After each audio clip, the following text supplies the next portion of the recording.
Hi, everybody. This is Christine Burke, Forensic Genetic Genealogist, and welcome to another episode of Unknown Humans Remain. Today, we're going to be talking about case number 14, UP10851 in Namus, and this is a male found deceased January 1st, 1924. And as I look at the list on Namus, once again, we are over 14,400 unknown humans that we hope to get identified. So thanks for being here, and let's take a look at this case. So here we have an unidentified white male listed as a Caucasian. Body was found January 1st, 1924 in Des Moines, Iowa. We have the medical examiner's case number. And for the demographics, it lists the person as a male, white or Caucasian. The estimated age group is adult pre-40 with an estimated year of death 1924. The height and weight, it says it cannot estimate it. And the circumstances is unidentified deceased. In this case, again, we've got the date the body was found, January 1st, 1924. And the Namus case was created December 14th, 2012. So, like we talk about these cold cases, that get filed away and nobody's really looking at this, while this is a very, very long time. At least, what is it, over 75, 80 plus years. It's crazy. I'm not good with the simple math, but it's just crazy. But at least the case is in there now, and hopefully we can do something about it. So it says that the body was found in Des Moines, Iowa, in Polk County. And the circumstances mention an unidentified male remains found in Des Moines, Iowa on January 1st, 1924. It says all parts are recovered and the condition of the remains are not recognizable. It says that they are charred, burned. The physical description, the hair color is black. The head hair is long, and there is no other physical description here. The clothing and accessories, it says a footwear, lower part of a pair of hip boots on the body. So I'm thinking lower pair of hip boots, is that like waders, like fishing boots? When I think of boots, I'm thinking of, cowboy boots or riding boots or work boots. I'm not sure what a hip boot is. So let's see if we can figure that out. All right, so I went over here to Google and I asked it, what are hip boots? Of course, I'm thinking, in 1924, hip boots, like stylish or hip boots, right? It's very hard if you just take things at, what do they say, verbatim. But we've got some pictures of some hip boots here, a type of tall boot initially designed to be worn by river fishermen. Rubber, completely cover the legs up to the top of the thighs. Why would they not have melted? Okay, it says over here, hip boots or hip waders.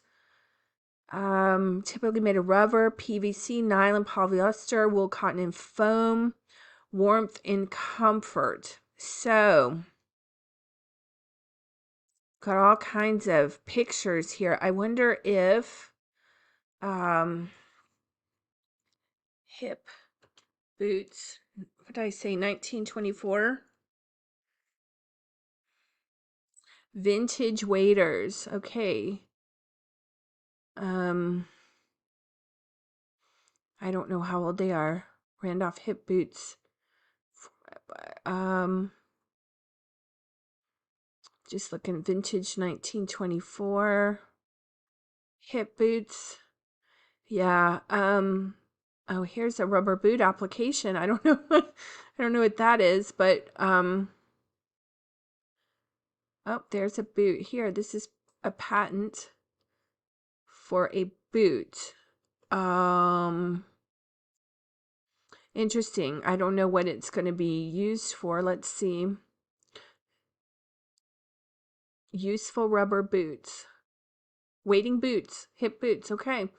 So that's all we have here, the lower part of a pair of hip boots. So I don't know how they told that. And it's weird that it talks about extensive burning or charring, but yet we've got long black hair and we have hip boots waders. So how does somebody just get burned in the middle of the body, right? So I'm picturing somebody, laying down and they're burned in the middle and they're not burned at the foot or the head.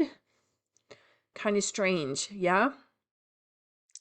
Images and documents. I'm always scared for you guys that are watching this. I'm always scared to hit this button because I don't want to have something bad show up. But yeah, so this is all we have here, the lower part of a pair of hip boots. So we're going to check our map like we normally do, Polk County, Des Moines, Iowa. And again, we'll see where the map takes us here. Of course, it is right downtown. We do have some water over here to the right. What is it? I'm trying to see what river, the Des Moines River. And so a lot of times they don't have the exact location here. We've got quite a bit of water here in Des Moines. So it could be anywhere. And again, what are we looking at in 1924? What did the city look like? I mean, the city is pretty huge here. Now over here it says Polk City.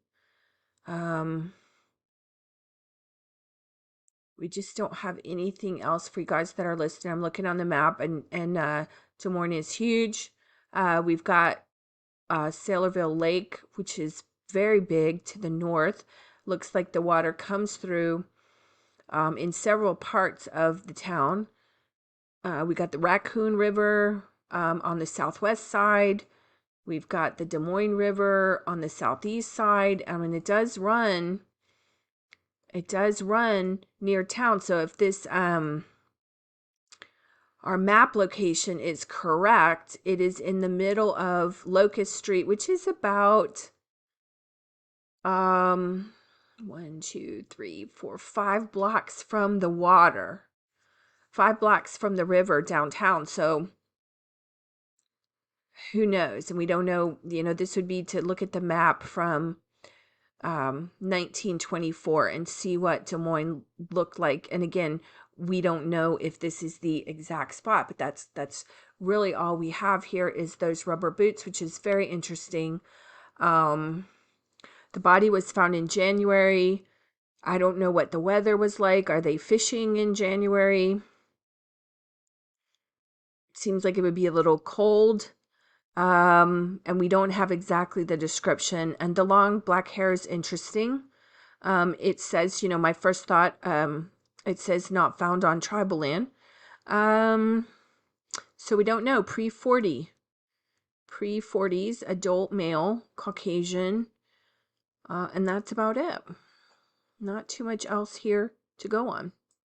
So once again, I will thank you for listening or watching and ask you to get involved. You can like, subscribe, get notifications for new episodes. We're on YouTube and Rumble. Also, Audibly, audio episodes are on pretty much almost all of the podcast stations. And you can join our community on Facebook at Unknown Humans Remain to take a look at the details and work with others to try to figure out what we can do to get these people identified. Our goal is to get all of them identified to do the forensic genetic genealogy if possible. to get these people identified. It's a huge number, as I mentioned, over 14,400. And we have a place that you can donate at givesendgo.com/unknown humans. And then please just like and share and spread the word. This is, if you grew up like I did with the milk cartons, we are just trying to raise awareness for this horrendous problem of all these poor human beings that are not respectfully buried, and we just don't know who they are and what happened to them. And there's family out there that would love to know, and we would like to get these cases closed. So we'd love to have you be a part of it. You can also join us for the Forensic Genetic Genealogy portion if you'd like to learn how to do that. Again, more in the community, please join us on Facebook at Unknown Humans Remain. And thank you, and we'll see you soon.